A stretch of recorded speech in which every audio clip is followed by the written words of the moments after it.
नमस्कार बंधुरा, आज चले एसेছি पटलेर निरामिष एकटी रेसिपि निये। जे कोनो निरामिषेर दिन एटी आपनारा बानिये निते पारेन। এই দুধ পটল আমি কিভাবে বানিয়েছি সেটাই আজকে শেয়ার করেছি, তো চলুন দেখে নিই। পটলগুলোকে অল্প করে খোসা ছাড়িয়ে পটলের গাগুলো একটু চিড়ে নিয়েছি। পটলের মধ্যে লবণ হলুদ মাখিয়ে নেব, তার জন্য এখানে পরিমাণ মতো লবণ আর হলুদ দিয়ে দিচ্ছি। খুব ভালো করে লবণ হলুদটা পটলের গায়ে মাখিয়ে নেব। গ্যাসে একটা কড়াই বসিয়ে দিয়েছি, কড়াই গরম হয়ে গেলে দিয়ে দিচ্ছি পরিমাণ মতো সরষের তেল। তেল গরম হয়ে গেছে, লবণ হলুদ মাখানো পটলগুলোকে ভেজে নেব।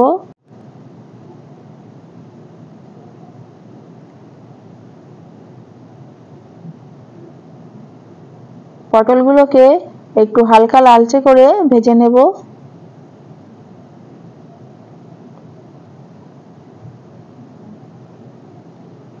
পটল খুব ভালোভাবে ভেজে নিয়েছি, তুলে নেব। ওই তেলেই ফোড়নে দিচ্ছি একটা তেজপাতা, গোটা গরম মশলা, গোটা সাদা জিরে।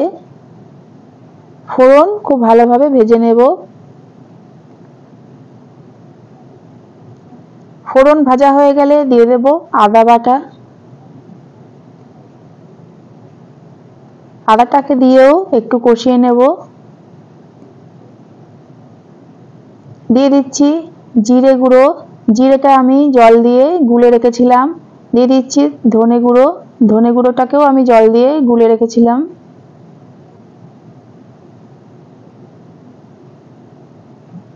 দিয়ে দেব কাশ্মীরি লঙ্কার গুঁড়ো, দিয়ে দেব সামান্য হলুদ, দিয়ে দেব কাঁচা লঙ্কা। সবকিছুকে খুব ভালো করে কষিয়ে নেব।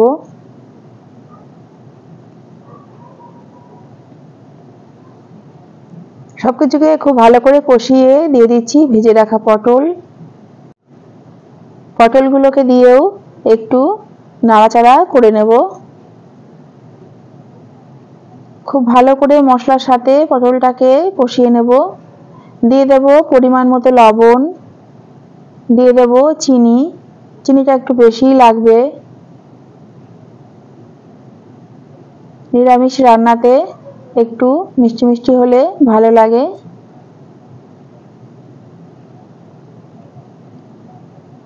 খুব ভালো করে পটলটাকে কষিয়ে নিয়েছি।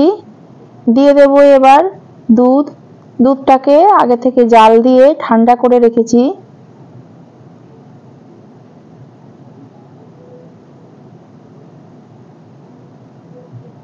ভালো করে সবকিছু একটু নেড়ে দেব।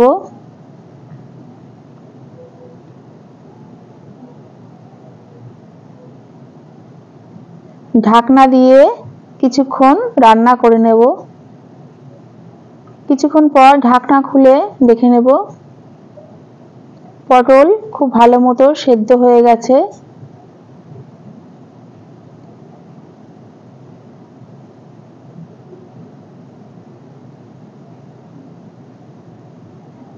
নামানোর আগে দিয়ে দেব গরম মশলা আর দেব ঘি। সবকিছুকে খুব ভালো করে পটলের সাথে মিশিয়ে দেব।